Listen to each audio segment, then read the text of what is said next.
सत्याला नेहमी पुरावे द्यावे लागतात. हे माझ्या वडिलांचे उद्गार आहेत आणि तेच झालं माझ्या पुढच्या आयुष्यात. मला ते दिसून आलं, मला ते कळून चुकलं की माझे वडील जे मला सांगत होते ते सत्य आहे. आणि त्याप्रमाणे मी पुरावे घालायला सुरुवात केली. मित्रांनो, हे मी वडिलांचे आभार मानतो, शतशः आभार मानतो. पण त्याच्यानंतर त्यांचं देहवासन झालं. मी खूप प्रयत्न केले. अगदी साई चरित्राचा पारायण चालू केलं होतं.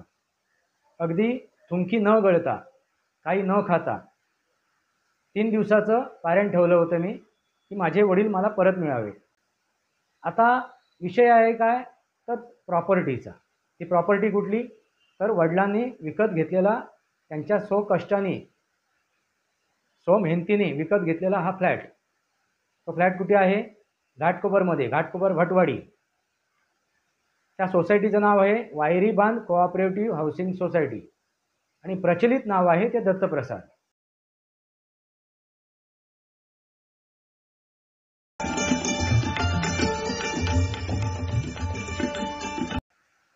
नमस्कार मित्रांनो, बोलायचं तरी काय? बोलायचं काय? यदा यदा हि धर्मस्य ग्लानिर्भवति भारत अभ्युतानाम अधर्मस्य तदात्मानाम सुजाम्यहम. ज्यावेळी अधर्म डोकं वर काढतो, ज्यावेळी अधर्म प्रबळ होतो, त्यावेळी धर्माला आपलं शस्त्र उचलणं गरजेचं असते आणि त्या अधर्माचा नित्पात करणं गरजेचं आहे. त्या अधर्माचा सर्व समूळ नष्ट करणं गरजेचं आहे. आणि त्याच धर्तीवरती आज हा व्हिडिओ बनवतोय. मित्रांनो, ह्या व्यतिरिक्त माझे आणखी 2 चॅनल आहेत. वास्तवावर बोलू काहीतरी आणि दुसरा आहे सनातनी वास्तव. वास्तवावर बोलू काहीतरी या चॅनलवरती मी सगळेच विषय मांडत होतो. पण आता गेल्या 1-2 वर्षापासून मी फक्त राजकीय विषय त्याच्यावरती घेतोय. माझे विचार त्याच्यावर मांडतोय, ते विषय त्याच्यावर मांडतोय. वास्तवावर बोलू काहीतरीमध्ये. आणि त्याच्या व्यतिरिक्त दुसरा जो माझा चॅनल आहे त्या चॅनलचं नाव आहे सनातनी वास्तव. सनातनी वास्तव याच्यावरती मी सनातनबद्दल बोलतोय. सनातनमध्ये ज्या शाखा आहेत, विविध शाखा आहेत, त्या शाखांवरती मी बोलतोय, त्या शाखांवरती मी चर्चा करतोय. मित्रांनो, लक्षात आलंच असेल मला काय सांगायचं आहे ते. तर तुम्ही ह्या दोन्ही चॅनलला जाऊन सबस्क्राईब करू शकता. ह्या दोन्ही चॅनलला जाऊन सबस्क्राईब करू शकता. त्याच्या ज्या लिंक आहेत त्या दोन्ही चॅनलच्या ते मी ह्या व्हिडिओच्या डिस्क्रिप्शन बॉक्समध्ये टाकलेले आहेत. असो मित्रांनो, आता थोडक्यात मी माझी ओळख देतो. माझं नाव राजेश वासंती साबाजी केळुसकर. प्रत्येक वेळी मी त्याचा उल्लेख केलेलाच आहे. मित्रांनो, माझं जे शिक्षण आहे ते मी JJ कोल्हापूरचा मी विद्यार्थी, जजी कला महाविद्यालयाचा मी विद्यार्थी. तिथे मी commercial artist, photography, interior designing, art teacher diploma आणि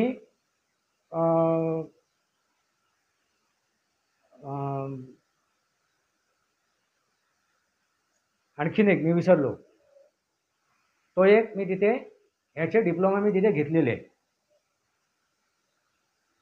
मित्रांनो, शैक्षणिकदृष्ट्या मी अगदी स्थिरसावर आहे. चांगलं ज्ञान मी प्राप्त केलेलं आहे, अज्ञानी नाही आहे. मित्रांनो, आजचा जो विषय आहे तो माझ्या सोसायटी संदर्भात आहे, कोऑपरेटिव्ह हाऊसिंग सोसायटी. त्याच्या संदर्भात मी विषय मांडतोय. पण तो विषय मांडायच्या पूर्वी थोडक्यात माझ्या आयुष्यात काय काय घटना होऊन गेल्या पूर्वी ते मला सांगणं गरजेचं आहे. माझे वडील माझ्या वडिलांचं लवकरच देहवासन झालं. म्हणजे त्यांच्या वयाच्या 58व्या वर्षीच देहवासन झालं. जास्त काळ ते जगू शकले नाही. मित्रांनो, पण वडील जायच्या अगोदर त्यांनी बऱ्याच वेळा मार्गदर्शन केलेलं आहे. त्यांनी 3 मंत्र दिले होते मला. तुझा आहे तुझ्या जीवनाचा शिल्पकार, तुझा आहे तुझपाशी परी जागा चुकलाशी, आणि झाला मानव या संसारी आपुला पण वैरी. हे 3 मंत्र त्यांनी मला दिले होते आणि त्या 3 मंत्रावरती मी आजपर्यंत बिनधोक न घाबरता न डगमगता चाललो आहे आणि त्याचं यश अपयश मी प्राप्त केलेलं आहे. मित्रांनो, पण वडील ज्यावेळी माझे सिरियस होते, आजारी होते, त्यावेळी विठ्ठल मंदिरासमोर त्यांची आणि माझी एक प्रदीर्घ चर्चा झाली, संभाषण झालं, संवाद झाले. म्हणजे आयुष्यात त्यापूर्वी माझ्या आयुष्यात कधीही माझ्यावर त्यांनी चर्चा केली नव्हती. ती चर्चा त्या दिवशी झाली. बऱ्याचशा गोष्टी ते बोलले, पण त्यावेळेला त्यांनी एक जे वाक्य माझ्या समोर त्यांनी उद्गारलं, ते वाक्य आजही माझ्या कानात वाजते. ते काय आहे? राजू माका जगाचा रे, राजू माका जगाचा हा रे. म्हणजे राजू मला जगायचं आहे रे. ते आजही माझ्या कानात वाजत आहेत, कारण मी त्यांना जगवू शकलो नाही. आणि त्यापूर्वी मी त्यांना सांगत होतो, बाबा अमुक करा, ही ट्रीटमेंट करूया, हे अमुक करूया, तमुक करूया. त्यावेळी त्यांनी माझ्याकडे दुर्लक्ष केलं होतं आणि मी त्यावेळी त्यांना म्हणत होतो, करा बाबा, करूया. त्यावेळी त्याने मला उडवून लावलं होतं आणि त्यावेळी ते म्हणायचे आईला, काय नाही, मी आता चाललो, माझं आता आयुष्य संपलं, तू आपला पातवंडांना खेळव. त्यावेळी मी त्यांना म्हणायचो की बाबा बघा, तुम्ही आज म्हणताय मी चाललो, पण ज्यावेळी ती वेळ येईल ना, त्यावेळी तुम्ही म्हणाल मला जगायचं आहे म्हणून. आणि तीच नेमकी गोष्ट त्या दिवशी घडली. मित्रांनो, लक्षात घ्या, तेच वाक्य, तेच उद्गार त्यांच्या मुखातून आले आणि ती गोष्ट आजही माझ्या हृदयाला लागून राहिलेली आहे. असो तो मित्रांनो, पण तिथे जी चर्चा झाली, जे विषय मी त्यांच्यावर मांडले, त्यांनी माझ्यावर मांडले, त्याचं माझ्याकडे पुरावे नव्हते. त्यावेळी पुरावे नव्हते, पण ते पुरावे नंतर आलेत माझ्याकडे. ते कसे आलेत मी तुम्हाला पुढे सांगेन. त्यानंतर त्यांना इथे अचानक त्रास झाला म्हणून इथेच घाटकोपरमध्येच एका हॉस्पिटलमध्ये, सोना हॉस्पिटल म्हणून आहे, तिथे त्यांना ॲडमिट केलं होतं. तिथेही त्यांनी माझ्याशी संवाद साधला, आमची चर्चा झाली. त्यावेळी त्यांनी मला एक टेप रेकॉर्डर दिला, एक ऑडिओ रेकॉर्डर दिला आणि त्या रेकॉर्डरचा त्यांनी सांगितलं की हा वापर कर. कधी वापर करशील? ज्यावेळी तू एखादा व्यवहार करत असशील, ज्यावेळी तुला वाटेल ही गरजेचं आहे, आता हा इथे हे रेकॉर्डिंग करणं गरजेचं आहे, त्यावेळी ते रेकॉर्ड कर. आणि तो माझ्या सुपूर्द केला. आणखीन त्यांनी एक गोष्ट सांगितली की तू ज्यावेळी व्यवहार करशील त्यावेळी पत्रव्यवहार कर, ज्याच्याशी तुला लिहिता नाही आलं, एखाद्याशी लिहून मागता नाही आलं तर पत्रव्यवहार कर आणि तुझे विचार त्याच्याकडे मांड आणि त्याचे विचारचं उत्तर तुझ्याकडे मागून घे. आणि जरी त्यांनी उत्तर नाही दिलं तरी तुझं पत्र त्याच्याकडे पोचलेलं आहे, त्याची प्रत तुझ्याकडे ठेव. म्हणजे काय राहील? तो पुरावा राहील. मी तुला हा पत्रव्यवहार केला होता आणि तू त्या पत्रव्यवहाराला नजरअंदाज केलास. आता हा तुझा प्रश्न आहे. म्हणजे पुरावे ठेवणे गरजेचं आहे, कारण सत्याला पुरावं देणं गरजेचं आहे. सत्याला नेहमी पुरावे द्यावे लागतात. मित्रांनो, लक्षात घ्या, सत्याला नेहमी पुरावे द्यावे लागतात. हे माझ्या वडिलांचे उद्गार आहेत आणि तेच झालं माझ्या पुढच्या आयुष्यात. मला ते दिसून आलं, मला ते कळून चुकलं की माझे वडील जे मला सांगत होते ते सत्य आहे आणि त्याप्रमाणे मी पुरावे घालायला सुरुवात केली. मित्रांनो, हे मी वडिलांचे आभार मानतो, शतशः आभार मानतो. पण त्याच्यानंतर त्यांचं देहवासन झालं. मी खूप प्रयत्न केले.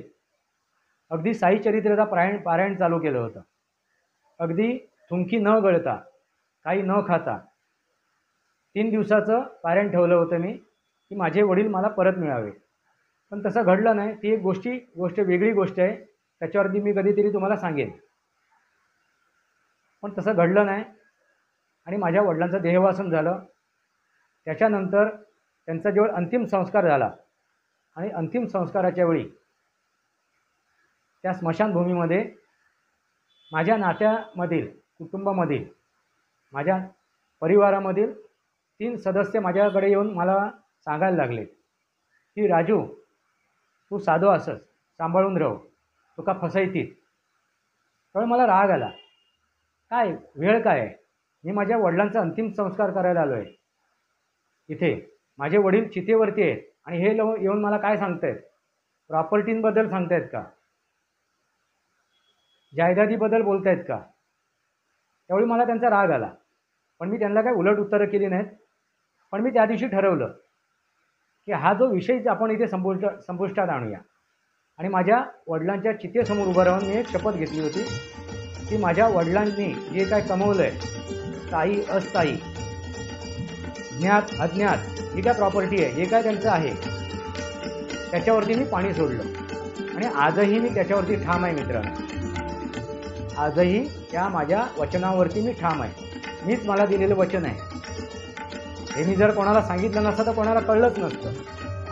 पण ह्याचा मी उच्चार केला होता कधी, ज्यावेळी 13वं 12वं 13वं होतं आणि ज्यावेळी घरात एक सभा भरली होती.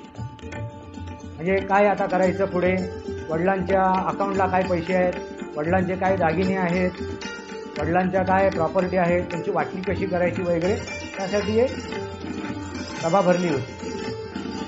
त्यावेळी मी सांगितलं की बाबा माझ्या वडिलांनी 5 प्रॉपर्ट्या निर्माण केलेल्या आहेत आणि आम्ही 6 जण आहोत. आम्ही 6 जण आहोत.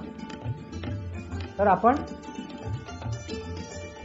मला त्याच्यात काही नको आहे असं करून मी त्याच्यातून हात काढला होता. मित्रांनो, तर हा विषय महत्त्वाचा नाही आहे. हा विषय ज्यावेळी येईल, ज्यावेळी गरज पडेल, त्यावेळी तुम्हाला मी सविस्तर सांगेन, त्याचे खुलासेवार सांगेन. पण असा हा विषय झाला होता. मित्रांनो, आता विषय आहे काय, तर प्रॉपर्टीचा. ही प्रॉपर्टी कुठली, तर वडिलांनी विकत घेतलेला, त्यांच्या स्वकष्टाने, मेहनतीने विकत घेतलेला हा फ्लॅट. तो फ्लॅट कुठे आहे, घाटकोपरमध्ये, घाटकोपर भटवाडी. त्या सोसायटीचं नाव आहे वायरी बांध कोऑपरेटिव्ह हाऊसिंग सोसायटी आणि प्रचलित नाव आहे ते दत्तप्रसाद.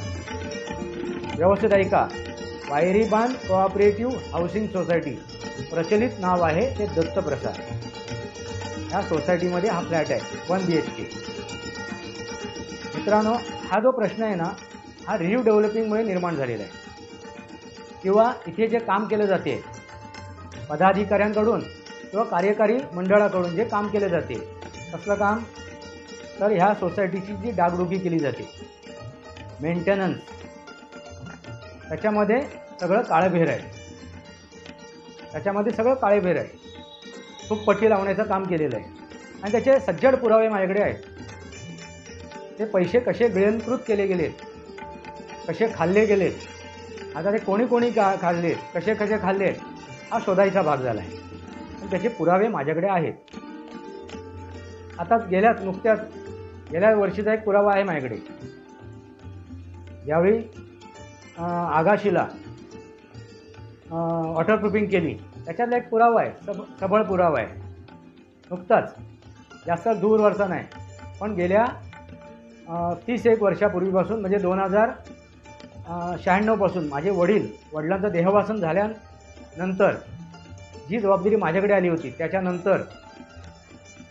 त्यानंतर आज तगायत त्याचे सगळे पुरावे माझ्याकडे आहेत. लेखी पुरावे आहेत आणि ऑडिओ रेकॉर्डिंगसुद्धा आहेत. प्रत्येक मीटिंगमधले, ज्यावेळी मीटिंग होते, त्या मीटिंगमध्ये जी चर्चा केली जाते, त्या चर्चेशीसुद्धा काय आहेत, रेकॉर्डिंग आहे.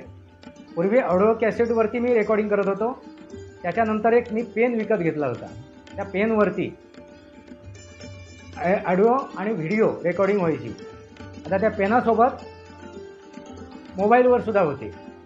मित्रांनो, लक्षात घ्या, आणखीन एक वस्तू आहे माझ्याकडे, त्याच्यावरती मी हे सर्व रेकॉर्ड केलेले आहेत. त्या प्रत्येक मीटिंग, प्रत्येक चर्चा, प्रत्येक सभा आणि त्या पदाधिकाऱ्यांनी, म्हणजे त्या सेक्रेटरीने जे काय मिनिट्समध्ये लिहिले आहे, जे काय त्यांनी मिनिट्समध्ये लिहिलं आहे आणि त्या सभेमध्ये घडलेल्या गोष्टी, याच्यामध्ये किती तफावत आहे हेही मी तुम्हाला दाखवून देऊ शकतो. मिनिट्समध्ये त्याने आपले शब्द कसे घातले आहेत, आपले विचार कसे घातले आहेत, आपली भाषा कशी वापरली आहे आणि वास्तवात ज्या मीटिंगमध्ये त्या सभेमध्ये ज्या घडलेल्या गोष्टी आहेत त्याच्यामध्ये किती तफावत आहे हे लक्षात येईल. मित्रांनो, हा जो विषय आहे आता ऐरणीवर का आला आहे, त्याला कारण काय, रिडेव्हलपिंग, पुनर्विकास.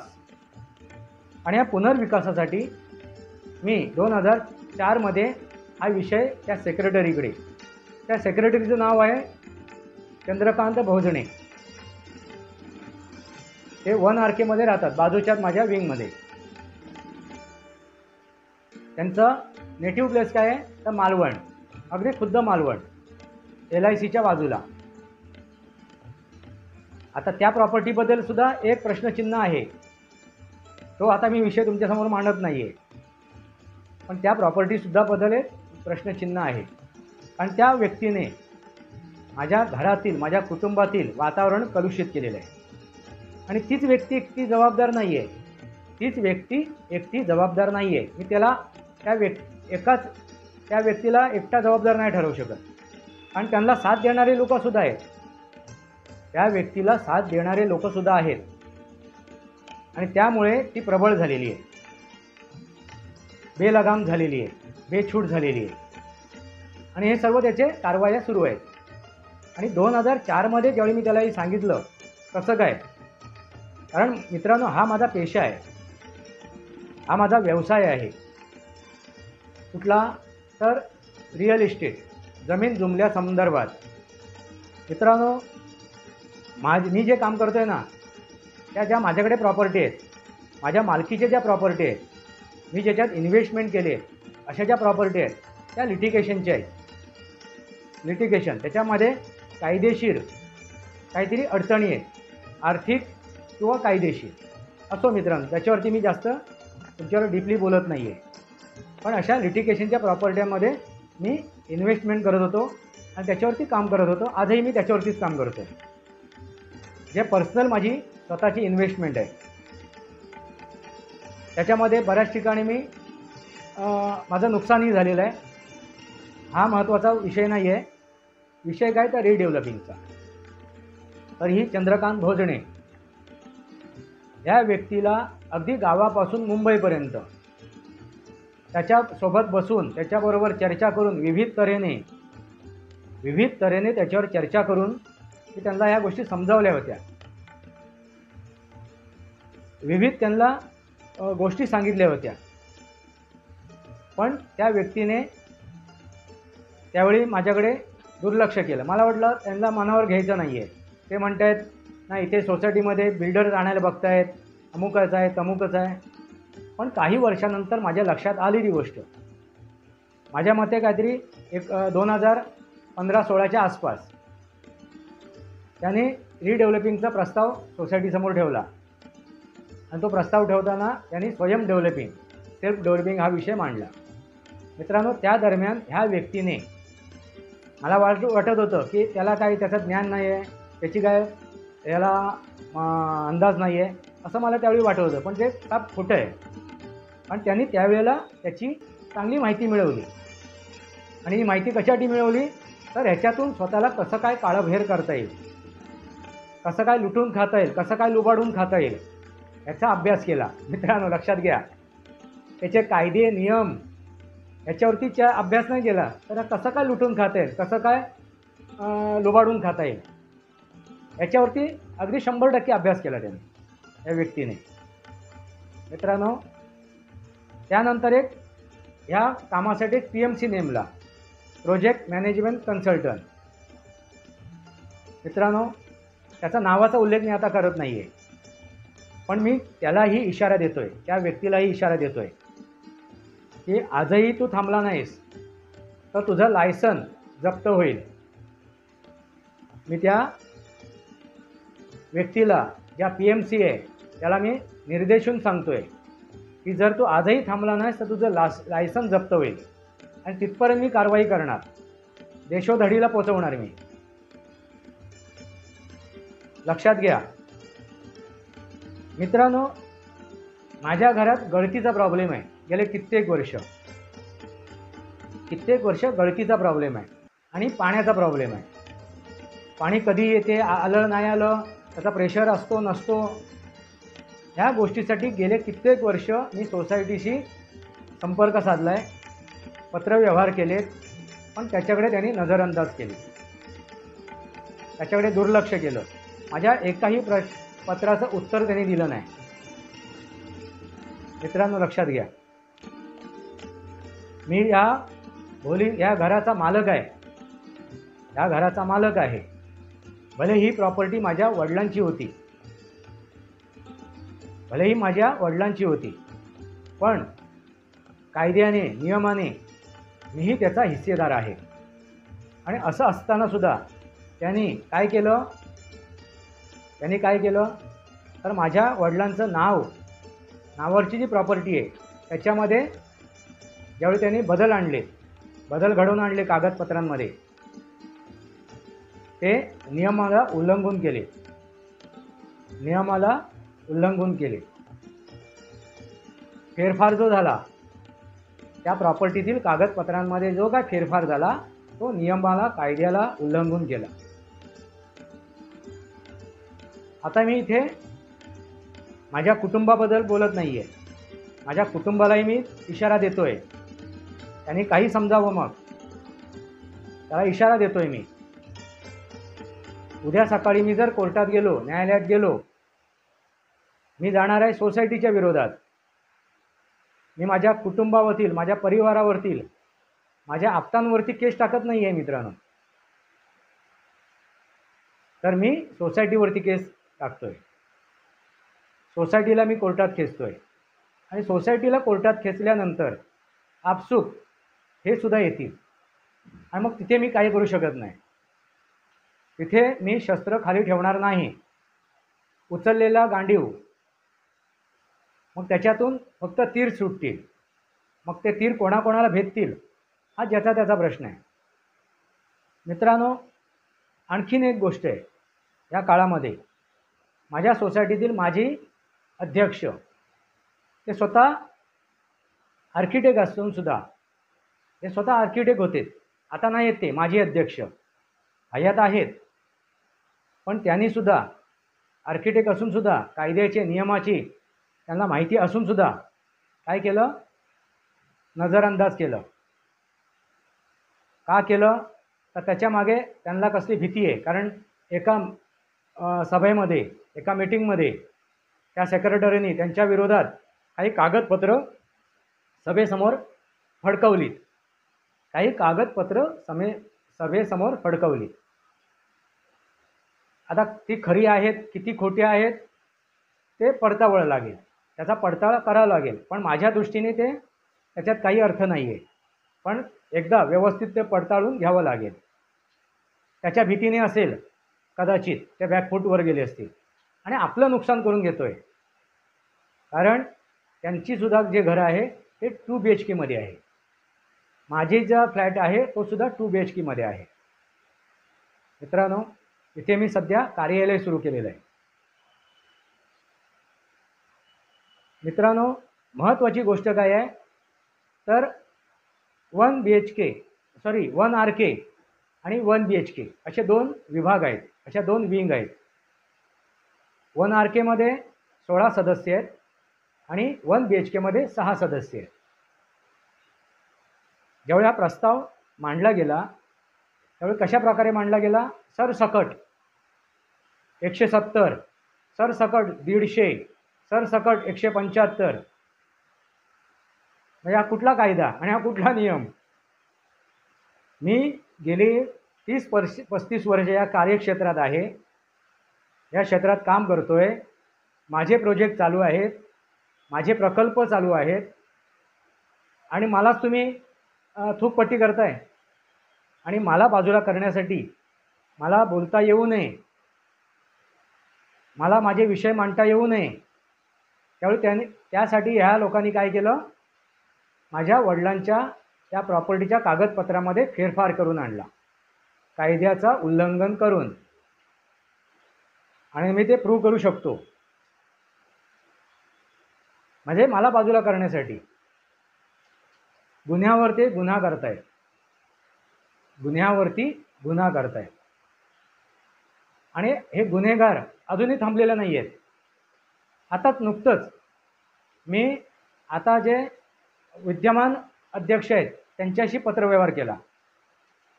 त्यांचं नाव आहे संदेश मांजरेकर.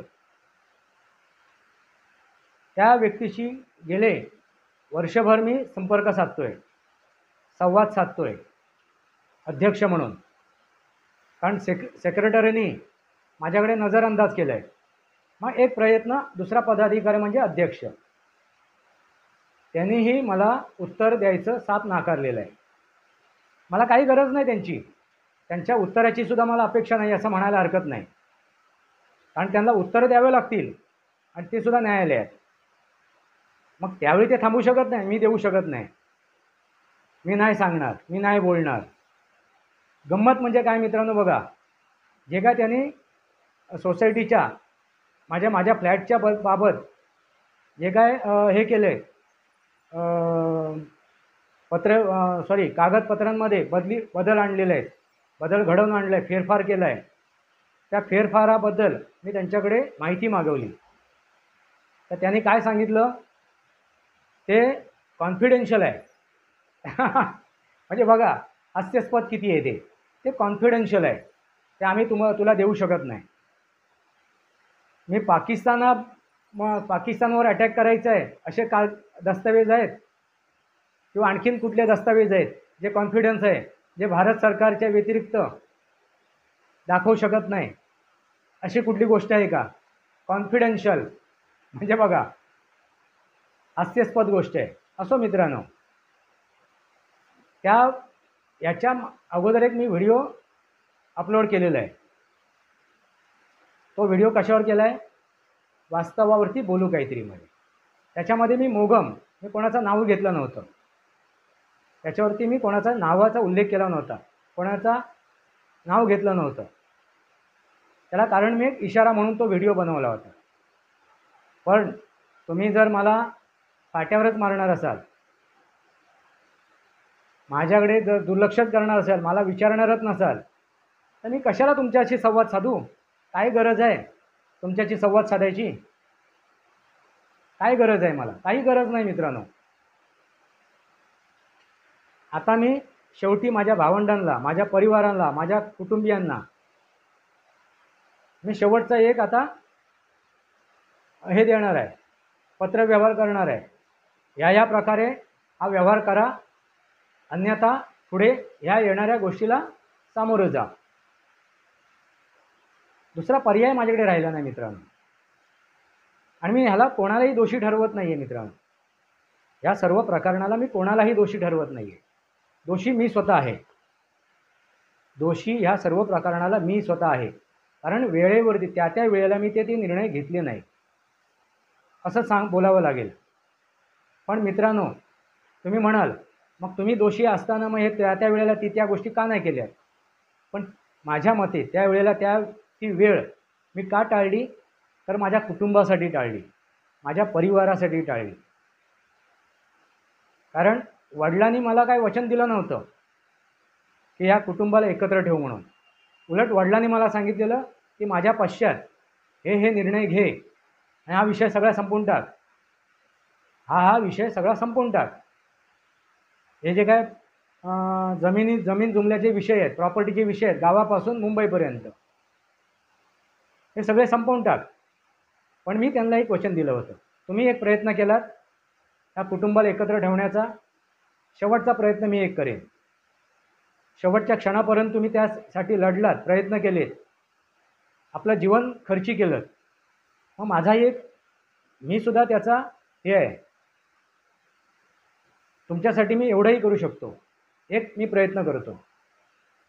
आणि मित्रांनो, मी ते प्रयत्न केलेत या कुटुंबाला एकत्र ठेवण्याचे, कुटुंबामध्ये सलोखा ठेवण्याचा, विविध पातळीवरती, विविध स्तरावरती. पण निष्फळ ठरलो मित्रांनो. असो, मला दुःख नाही आहे, त्याचे पुरावेसुद्धा आहेत, त्याची स्थिती परिस्थितीसुद्धा माझ्याकडे आहे, ते सगळं मी मांडू शकतो. मला कोणालाही दोष द्यायची गरज नाही. फक्त मला काय सांगावं लागेल, मी जगासमोर, समाजासमोर किंवा त्या न्यायालयासमोर काय मांडणार? तर मी काय केलं, माझ्या वडिलांच्या पश्चात मी काय केलं माझ्या कुटुंबासाठी, बस एवढंच मांडावं लागेल. कोणालाही दोष देण्यात अर्थ नाही, तो माझ्यावर असा वागला, तो तसा बोलला, काही गरज नाही मला. मला सगळे हे पुरावे समोर ठेवावे लागतील. हे पुरावे आहेत आणि मी माझ्या कुटुंबासाठी अमुक अमुक केलं आहे, ह्या सदस्यासाठी, ह्या सदस्यासाठी, ह्या सदस्यासाठी. सरळ साधी गोष्ट आहे. माझ्या वडिलांनंतर मी वडील झालो. मला वाटलेलं माझ्या वडिलांच्या पश्चात माझ्या वडिलांची जागा कोणतरी घेईल, माझ्या कुटुंबातील, माझ्या परिवारातील कोणतरी एक सदस्य घेईल. आता त्याचा मी नामोल्लेख करत नाही आहे, पण तसं घडलं नाही मित्रांनो. जर माझे वडील आज जीवित असतेत, अस्तित्वात असतेत, हयात असतेत, तर जे काय आलं आहे, जे काय घडते ते घडलं नसतं. ना ही सोसायटी काय करू शकली असती, ना माझ्या परिवारातील, माझ्या कुटुंबातील कुठला सदस्य करू शकला असता. मित्रांनो, आणखीन एक महत्त्वाची गोष्ट सांगतो तुम्हाला. माझ्या वडिलांचा विषय आला आहे म्हणून. माझ्या वडिलांनी ज्यावेळी ते 3 माझे नातेवाईक ज्यावेळी मला स्मशानभूमीमध्ये सांगतायत, त्याच माझ्या नातेवाईकांनी काही वर्षापूर्वी, म्हणजे आताच गेल्या एक 5-6 वर्षापूर्वी, त्यांनी वडिलांनी दिलेले दस्तावेज, त्यांनी केलेले रेकॉर्डिंग, जे काय त्यांच्याकडे पुरावे होते ते माझ्याकडे सुपूर्द केलेत. मी त्यांना विचारलं, एवढे वर्ष का लावले तुम्ही? तर त्यांनी सांगितलं की तुम्ही पडताळून बघ की खरोखरच मी ज्याच्याबद्दल विश्वास ठेवला आहे ती व्यक्तीसुद्धा त्या कुवतीची, त्या लायकीची आहे की नाही, म्हणजे माझ्या संदर्भात. आणि जर ती असेल तर जे दस्तावेज, हे सर्व पुरावे त्याच्याकडे स्वाधीन कर. मित्रांनो, याचा अर्थ त्यांच्या नजरेत मी योग्य ठरलेलो आहे. माझ्या वडिलांच्या नजरेत मी योग्य ठरलो. त्यामुळे ते दस्तावेज माझ्याकडे सुपूर्द केले गेले. मला काही गरज नाही मित्रांनो, मला हे सगळं रामायण सांगण्याची, हे काय करण्याची काही गरज नाही. हे जर मी पुरावे मांडले ना, तर मला हवं तसं मी घडवू शकतो, मला हवं तसं घडवू शकतो. पण मला कोणाची इज्जत वेशीवर टांगायची नाही आहे. हा एक शेवटचा इशारा आहे माझा. कोणाची इज्जत, भले मी ज्यांची दोघांची नावं घेतलीत, त्यांची इज्जत मला वेशीवर टांगायची नाही आहे. हा जो मी व्हिडिओ ज्या माझ्या यूट्यूबवर टाकतोय त्याच्यावरती फक्त 25 सबस्क्रायबर आहेत. हा ह्या यूट्यूबवर का टाकतोय? कारण त्याच्यावरती व्ह्यू जास्त नाही आहे. त्याच्यानंतर मी माझ्या मूळ यूट्यूबवरती टाकणार. जर ह्याच्यातून काही निष्पन्न झालं नाही, त्यांना आपली जर इज्जत वेशीवर टांगायची असेल, तर हा माझा व्हिडिओ मी माझ्या मूळ, ज्याच्यावरती 4-5 हजार सबस्क्रायबर आहेत, ज्याच्यावरती 1500 सबस्क्रायबर आहेत, त्याच्यावरती मी अपलोड करणार. आणि नुसतं अपलोड नाही करणार, तर तो काय करणार, व्हायरलसुद्धा करणार. अगदी नको त्या गावापासून, मुंबईपासून गावापर्यंत हा व्हिडिओ प्रसारित करणार सगळीकडे. मग ज्याचा त्याचा प्रश्न. आणि मी कोणालाही घाबरत नाही आहे. कोणीही माझ्यावरती अब्रू नुकसानीचा दावा ठोकू शकतो. मी समोरच्याला आव्हान करतोय, ज्यांना मी याच्यात गृहीत धरलं आहे, जे दोषी आहेत, त्या दोषींना मी सांगतोय, तुम्ही माझ्यावरती अब्रू नुकसानीचा दावा ठोकू शकता आणि त्याला सामोरं जायचं मी तयार आहे. न्यायालयात तुम्ही माझ्या अगेन्स्ट जाऊ शकता. मित्रांनो, मी ते आर्किटेक्टचा विषय करत होतो. म्हणजे माझ्या सोसायटीत जे माजी अध्यक्ष आहेत ते बोलू शकले नाहीत. का नाही बोलू शकले? तर त्यांचा तो हे दाखवलं गेलं, त्यांनी केलेले खोटेपणा, लबाडीपणा, काही म्हणा त्याला, हे कागदपत्र झळकवले गेलेत, फडकवले गेलेत. आता नक्की ती गोष्ट आहे की नाही मला माहिती नाही मित्रांनो. पण आर्किटेक्ट असताना, अभ्यास असताना, त्याची कायदे नियम माहीत असताना ती व्यक्ती, आणि अध्यक्ष असताना ती व्यक्ती गप्प राहिली. ती व्यक्ती गप्प राहिली, मूग गिळून गप्प राहिली. एखाद्याला माहिती नाही आणि जर त्याने चूक केली तर आपण समजू शकतो, पण ज्याला ज्ञान आहे अशा व्यक्तीने जर मूग गिळून गप्प राहिला तर त्याच्यासारखा चुकीचा गुन्हेगार कोणी नाही. मित्रांनो, मी आज जे बोलतो ना पोटतिडकीने, कारण मला ह्या गोष्टीची चांगली जाणीव आहे. पूर्ण ज्ञान आहे, पूर्ण अभ्यास आहे. आणि मी जर आज गप्प बसलो तर माझ्यासारखा गुन्हेगार दुसरा कोणी नसणार. ही प्रॉपर्टी मिळवण्यासाठी, ही प्रॉपर्टी संपादन करण्यासाठी हा माझा एकमेव उद्देश नव्हता, पण आज आहे. आज आहे. ही प्रॉपर्टी माझी आणि माझीच आहे, हे मी निष्कून सांगतोय. जो कोण माझा व्हिडिओ ऐकणार आहेत, जो कोण माझ्या विरोधात गेला आहे, हे घर माझंच आहे आणि ह्या व्यतिरिक्त गावचं घरसुद्धा माझं आहे आणि ते मिळवणार मी. ते मी कोणत्याही परिस्थितीत मिळवणार आणि ते समोरचे मला देणार, झक मारून देणार, झक मारून ते व्यवहार करणार. पण ती झक मारायची वेळ त्यांच्यावरती येऊ नये, ती झक मारायची वेळ त्यांच्यावरती येऊ नये म्हणून हा एकदा मी शेवटचा प्रयत्न करतोय. अन्यथा सर्वात मोठा न्यायालय काय आहे तर समाजाचं न्यायालय. समाजाचं न्यायालय, तिथे कोर्टात जाऊन मी न्याय मिळवणारच आहे, पण समाजाचं न्यायालय हे सर्वात मोठं आहे. तिथे यांना जर मान वरती करून जगायचं असेल, ताट मानेने जगायचं असेल तर आपल्या चुका स्वीकारायच्या, मानायच्या आणि 2 पावलं मागे यायचं. अन्यथा त्यांची मर्जी. आता मी तुम्हाला सांगत होतो की जे आता विद्यमान अध्यक्ष आहेत संदेश मांजरेकर, यांनी तर कहरच केला त्या दिवशी. या अगोदर मी एक पत्र लिहिलं होतं गळतीवरती, त्यावेळी ते किंवा त्याच्या अगोदर 2 वेळा मी त्यांच्यावरती फोनवरती संवाद साधला होता. ते संवादसुद्धा रेकॉर्ड आहेत. त्यांचा आणि माझे जे संवाद झाला ते रेकॉर्ड आहे, कॉलिंग रेकॉर्डिंग केलेलं आहे मी. त्याच्यावरती त्यांनी मान्य केलं होतं की मी येऊन बघून जाईन आणि येत्या मीटिंगमध्ये, येत्या सभेमध्ये मी ते मांडेन आणि काय प्रश्न असेल ते आपण सोडवू.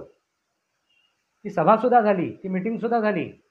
त्यानंतर ती व्यक्ती इथे फिरकली नाही. म्हणून मी दुसरं पत्र पाठवलं माझ्या मुलीच्या हस्ते पत्र घेऊन. तर माझ्या मुलीवरती त्याने, मुलीबरोबर तो वादविवाद केले. त्याने मुलीबरोबर त्याने वादविवाद केले. काही गरज नव्हती त्याला माझ्या मुलीशी वादविवाद करण्याची. म्हणून मी आज त्या व्यक्तीचं नाव घेतोय. मागच्या व्हिडिओमध्ये मी कोणाचाही नाव उल्लेख केला नव्हता, पण आज घेतोय. आता याच्या व्यतिरिक्त सुद्धा बरेच जण आहेत, त्यांचीसुद्धा नावं मी यापुढे काय करेन, उघड करेन.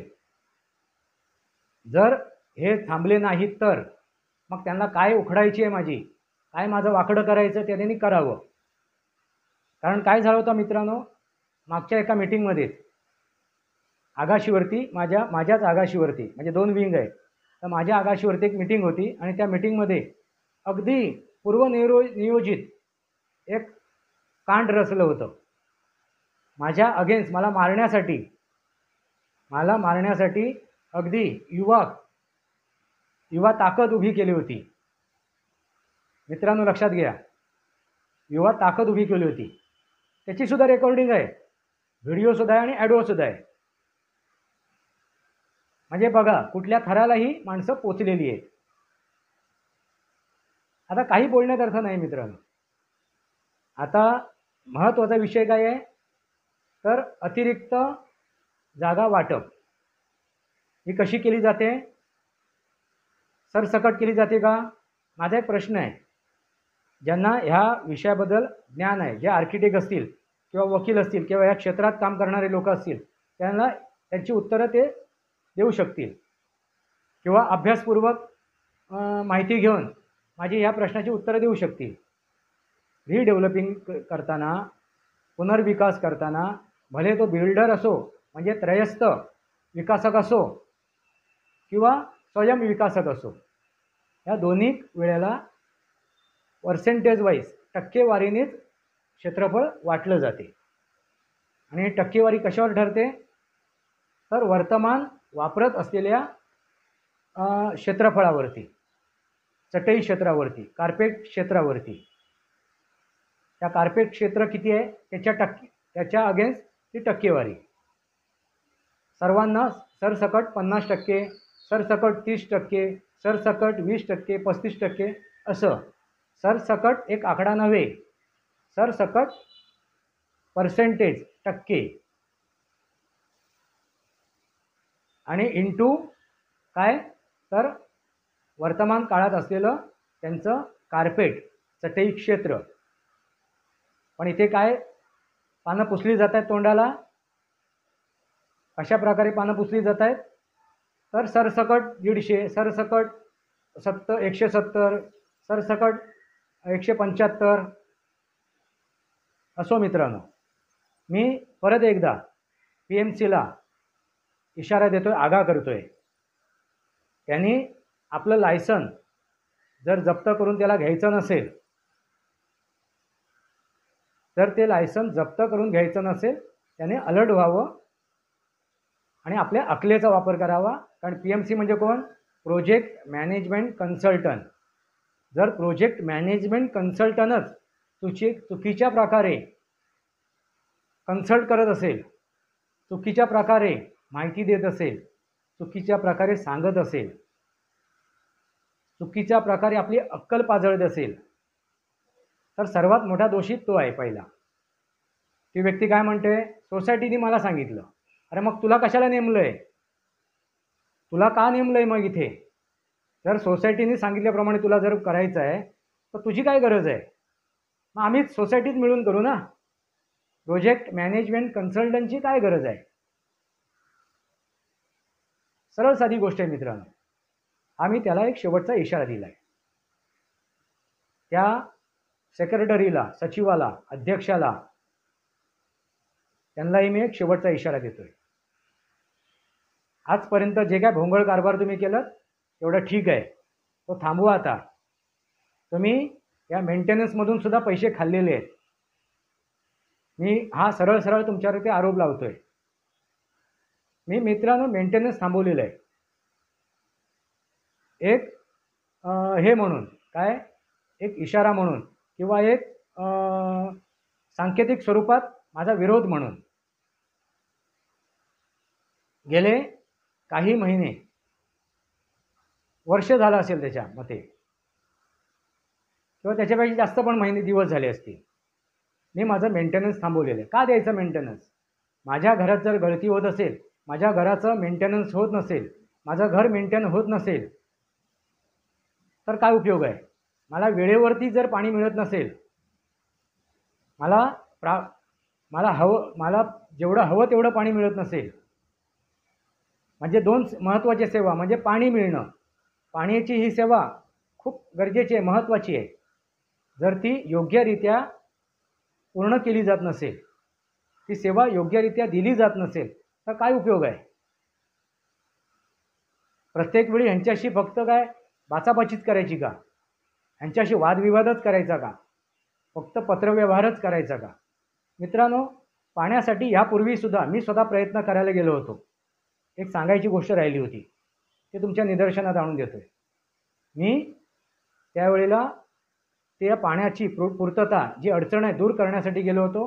पण त्यामध्ये या सेक्रेटरीने, विद्यमान सेक्रेटरीने, या चंद्रकांत भोजनेनी मध्ये पाय घातला आणि स्वतःच्या हातात सूत्र घेतली आणि त्याची माती केली. कारण ह्यापूर्वी काही वर्षापूर्वी या सोसायटीचं पाण्याचं काम मी करून दिलेलं आहे आणि त्याचा पुरावासुद्धा माझ्याकडे आहे. आणि त्यावेळी त्याचे प्रश्न मी त्यावेळी सोडवले होते. आणि मी ह्या पूर्ण घाटकोपरमध्ये, एनवार्डमध्ये मी पाण्याची कामं, अडचणी सोडवून देतोय. जेवढी नगरसेवक काम नाही करून देत तेवढी कामं मी करून दिलेली आहेत. या भटवाडीमध्ये, या घाटकोपर क्षेत्रामध्ये, या एनवार्डमध्ये पाण्याचीच नव्हे, बिल्डिंग डिपार्टमेंटची सुद्धा, बांधकामाची सुद्धा मी कामं घडवून आणलेली आहेत. कारण मित्रांनो, ह्या क्षेत्रात मी आहे.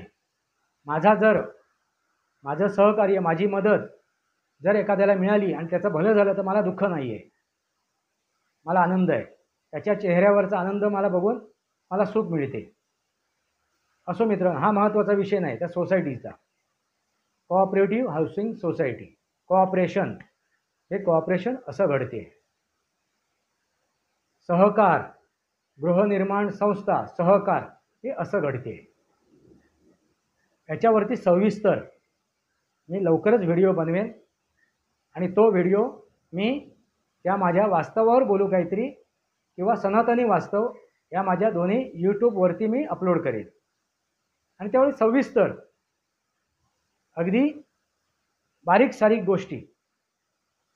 आणि महत्त्वाची गोष्ट मित्रांनो, माझ्या एका कुटुंबातील सदस्यामुळे त्याची काय रेकॉर्डिंग, मी म्हणतो ना वडिलांनी मला सांगितलं रेकॉर्डिंग करा, रेकॉर्डिंग कर, ती करायला सुरुवात कधी केली माहिती आहे का मी मित्रांनो? माझ्या वडिलांचा वर्षश्राद्ध होतं त्या दिवसापासून. कारण ते का घडलं तर माझ्या एका कुटुंबातील सदस्याने मला सांगितलेलं की इथे काहीतरी असं अघटित घडणार आहे, काहीतरी विचित्र घडणार आहे, तर सावध राहा म्हणून. आणि ती सावधता बाळगण्यासाठी, त्या गोष्टीसाठी आणि सविस्तर त्याचेसुद्धा त्या व्यक्तीबरोबर झालेलं संभाषणसुद्धा माझ्याकडे रेकॉर्ड आहे. कारण तिथून माझी सुरुवात झाली. पहिल्यांदा त्या व्यक्तीचं मी संभाषण रेकॉर्ड केलेलं आहे. सॉरी मित्रांनो, पहिली माझी सुरुवात झाली आहे कुठे, तर शेवटचं ते 12व 13वला मी जे काय इथे वक्तव्य केलं, त्या 12व 13व्याच्या त्या सभेमध्ये सगळा कुटुंब सहपर आलं होतं, जे काय परिवार आला होता आणि जी काय चर्चा झाली त्यामध्ये, तिथे माझी सुरुवात झाली मूळ. पण त्यानंतर जे काय केलं आहे मी ते त्या वडिलांच्या वर्षश्राद्धाच्या वेळी किंवा त्याच्या अगोदर, आणि त्यानंतर मी अगदी लगातार ह्या गोष्टी करत आलो. आणि मला कळलं की माझ्या वडिलांनी जे मला सावध केलं, जी सावध भूमिका घ्यायला लावली, त्याचा मला आता महत्त्व कळते. कारण सत्याला काय द्यावं लागते, पुरावे द्यावे लागतात. आणि ते सगळे पुरावे माझ्याकडे आहेत. मी माझ्या कुटुंबातील प्रत्येक सदस्यासाठी काय काय केलं आहे तेही सुद्धा माझ्याकडे आहेत. माझ्या वडिलांच्या पश्चात माझ्या कुटुंबातील एक व्यक्ती काय होईल, वडिलांची जागा घेईल अशी मी आशा बाळगली होती, पण तसं घडलं नाही मित्रांनो. दुर्दैव आहे ते. असो, तो विषय आज महत्त्वाचा नाही आहे. तर सुरुवात तिथून केली आहे मी, माझ्या वडिलांच्या वर्षश्राद्धापासून. त्यावेळीसुद्धा साहजिक मला एक दोष दिला गेला होता, पण तो जर पुरावा माझ्याकडे आज नसता तर मला तो दाखवता आला नसता. मी ज्यावेळी तो येणाऱ्या काळात गरज पडली, मला ती गोष्ट करायची नाही मित्रांनो. मला कोणाचीही इज्जत वेशीवर नेऊन टांगायची नाही आहे. भले माझ्या सोसायटीतील हे सभासद असतील, सभासद नाही, कोण पदाधिकारी असतील, कार्यकारी मंडळातील सदस्य असतील किंवा ह्या सोसायटीतील सदस्य असतील, कोणाची इज्जत मला वेशीवर टांगायची नाही, ना माझ्या नातेवाईकांची, ना माझ्या कुटुंबियाची, ना कोणाची. मित्रांनो, गेले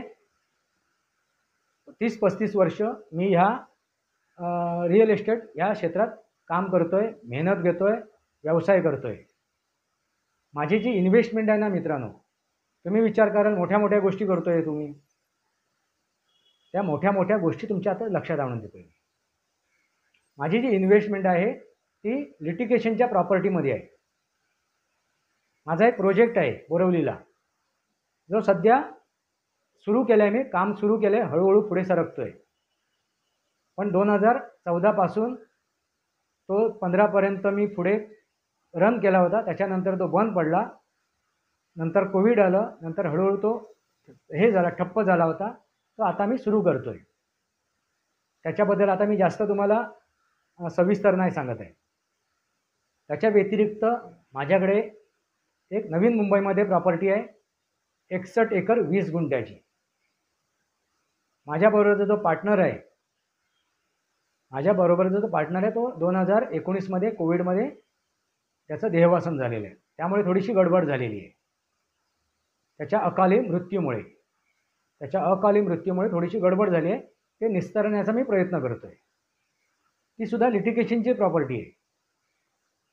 म्हणजे ती आता जोपर्यंत मी त्याचं लिटिगेशन क्लिअर करत नाही, हे टायटल क्लिअर करत नाही, तोपर्यंत त्याची किंमत शून्यच आहे माझ्या मते. भले 61 एकर 20 गुंठे म्हणतोय मी, पण जोपर्यंत त्याचं लिटिगेशन त्याचं टायटल क्लिअर करत नाही तोपर्यंत त्याची शून्यच किंमत आहे असं मी समजतोय. किंमत खूप मोठी आहे त्याची, पण मी असं समजतोय. असो मित्रांनो, मला ही गोष्ट का सांगायची आहे तुम्हाला, जर तुमचं कुठलं काम असेल रिअल एस्टेटमध्ये, फायनान्स संदर्भात असेल, तर फायनान्स संदर्भातही मी तुमचे प्रश्न सोडवू शकेन. किंवा तुमच्याकडे जर लिटिगेशनच्या प्रॉपर्टी असतील किंवा तुमची एखादी प्रॉपर्टी लिटिगेशनमध्ये असेल, मग ती कौटुंबिक असेल किंवा कायदेशीर असेल, कुठल्याही प्रकारची असेल, त्याच्यावरून सुवर्णमध्य किंवा त्याच्यातून मार्ग काढण्याचं माझ्या हातात राहिलं, मी त्याच्यात माहीर आहे, तर तुम्ही माझ्याशी संपर्क साधू शकता मित्रांनो. आणि फायनान्स का म्हणतोय की 2016-17पर्यंत मीच फायनान्ससाठी फिरत होतो, पण 2018मध्ये मला असे काय एक रिलेशन माझे जमलेत की आज मी लोकांना फायनान्स प्रोव्हाइड करू शकतो, कर्ज देऊ शकतो. 2004पर्यंत माझे एक चांगले रिलेशन होते, तेच माझ्या चुकींमुळे मी घालवून बसलेलो आहे. असो, त्याच्यावरती मी कधीतरी परत एकदा चर्चा करीन तुमच्यावरती. म्हणजे फायनान्स सेक्टरमधलेच आहेत माझ्या चुकीमुळे. असो मित्रांनो, ही माझी ओळख आहे आणि हे माझं काय आहे, हा झालेला मला त्रास आहे, मानसिक, आर्थिक आणि शारीरिक. हा त्रास मी तुमच्यासमोर मांडलेला आहे. आता हा त्रास आणखीन लाखो लोकांपर्यंत पोचू नये याची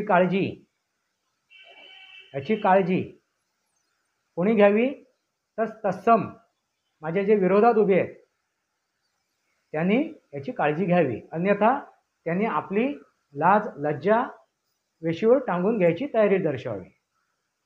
फक्त कोर्टातच नव्हे, तर मी या व्हिडिओ माझ्या यूट्यूब चॅनलच्या मार्फतसुद्धा, आणि मी न्यायालयामध्ये सुद्धा एक मागणी करणार आहे. काय मागणी करणार आहे, तर याची व्हिडिओ कॉन्फरन्स व्हिडिओ रेकॉर्डिंग व्हायची, आणि तीसुद्धा लाईव्ह. कारण जगाला समजलं पाहिजे काय घडते आहे, कशी लोक ह्या जगात आहेत, कसे अधर्मीय लोक जगात आहेत, ही सुद्धा मी मागणी करणार आहे. मित्रांनो, माझे केस मी स्वतः लढवतो. मला कायद्याचा अभ्यास मी केलेला आहे. या रिअल एस्टेटमध्ये ज्या काय केस मी लढवल्या ते स्वतः मी लढवलेले आहेत. कुठल्याही वकिलाची गरज नाही मला पडली. आणि माझ्या घरामध्ये जे काय हे करून ठेवलेलं आहे, वादविवाद निर्माण झालेले आहेत, कलुषित केलेलं आहे माझ्या कुटुंबामध्ये, त्याला कारण या सोसायटीतील ही पदाधिकारी, या सोसायटीतील ही लोक आहेत. फक्त तो एक व्यक्तीच नाही आहे, चंद्रकांत भोजनेच नाही आहे, त्यांच्या व्यतिरिक्त सुद्धा आहे. माझ्या कुटुंबामध्ये, माझ्या परिवारामध्ये कलह निर्माण करणारे मित्रांनो. त्यामुळे माझं वैवाहिक जीवनसुद्धा काय झालं आहे, डिस्टर्ब झालं होतं. ते सुद्धा मी आता माझे कोर्टापर्यंत जाऊन पोचलं. मी अजून डिवोर्स दिलेला नाही आहे. माझ्याकडून मी अजून माझ्या पत्नीला डिवोर्स दिलेला नाही आहे. मी पत्नीला उद्देशून सांगतोय, पत्नीच्याही लक्षात आणून देतोय, डिवोर्स दिलेला नाही आहे. ज्या दिवशी मी ठरवेन की मला आता हे सगळे संबंध तोडायचे आहेत, त्यानंतर कोणीही ते संबंध वाचवू शकणार नाही. जे काय झालं आहे, जे काय कोर्टात घडले, कारण ती केस मी स्वतः लढवलेली आहे. मी स्वतः माझा वकील होतो त्या न्यायालयात सुद्धा. हे मी का सांगतोय, हे मागच्या दरवाजाने हे सर्व गोष्टी जगभर पसरलेल्या आहेत. माझी निंदा नालस्ती केली जाते माझ्या पाठीमागे. आता हे काय लपवायचं आणि काय छपवायचं, म्हणून मी सांगतोय. हा माझ्या पत्नीलाही इशारा आहे, माझ्या कुटुंबातील प्रत्येक सदस्याला, माझ्या परिवारातील प्रत्येक सदस्याला इशारा आहे. या सोसायटीच्या प्रत्येक पदाधिकाऱ्याला, कार्यकारिणी सदस्याला सुद्धा, आणि प्रत्येक या पदाधिकाऱ्याला सुद्धा हा एक माझा सज्जड इशारा आहे. आता त्याने ठरवायचं काय करायचं ते. वास्तवावर बोलू काहीतरी या शृंखलेमध्ये. या शृंखलेला सबस्क्राईब करा, बेल आयकॉन दाबा, बोलायचं तरी काय? बोलायचं तरी काय मित्रांनो? बोलायचं तरी काय? काय बोलायचं? यदा यदा हि धर्मस्य ग्लानिर्भवति भारत अभ्युतानाम अधर्मस्य तदात्मानाम सुजाम्या. आणि दुसरं काय बोलायचं तरी काय? साईराम बोलो और किधर भी चलो. माझं एक स्लोगन आहे मित्रांनो, साईराम बोलो और किधर भी चलो. आजपर्यंत मला कुठेही तोंडावर आपटायची वेळ आलेली नाही आहे. माझ्या सद्गुरू माझ्या मागे खंबीर उभे आहेत आणि मला कोणाचीही भीती नाही. कोणालाही मी घाबरत नाही, कारण मी कोणाचं काय चोरून खाल्लेलं नाही, लुटून खाल्लेलं नाही, लुबाडून खाल्लेलं नाही. आणि काय कर नाही त्याला डर कशाला? कर नाही तर त्याला डर कशाला? पण पुरावे बोलतात मित्रांनो, लक्षात घ्या, पुरावे बोलतात. आणि जर पुरावे बोलायला लागलेत तर जे आज 56 इंची छाती फुगवून माझ्यासमोर उभे आहेत त्यांना फक्त टाचणी लावायचं एवढाच एक अवकाश आहे, बस. मग हवा त्याची फुसकन निघून जाईल, त्याने ठरवायचं. बोलायचं तरी काय या माझ्या शृंखलेला सबस्क्राईब करा, बेल आयकॉन दाबा. माझे विचार पटत असेल लाईक करा, आपले विचार कमेंट बॉक्समध्ये लिहा. तुर्तास इतकंच. भारत माता की जय. वंदे मातरम. जय भारत, जय महाराष्ट्र.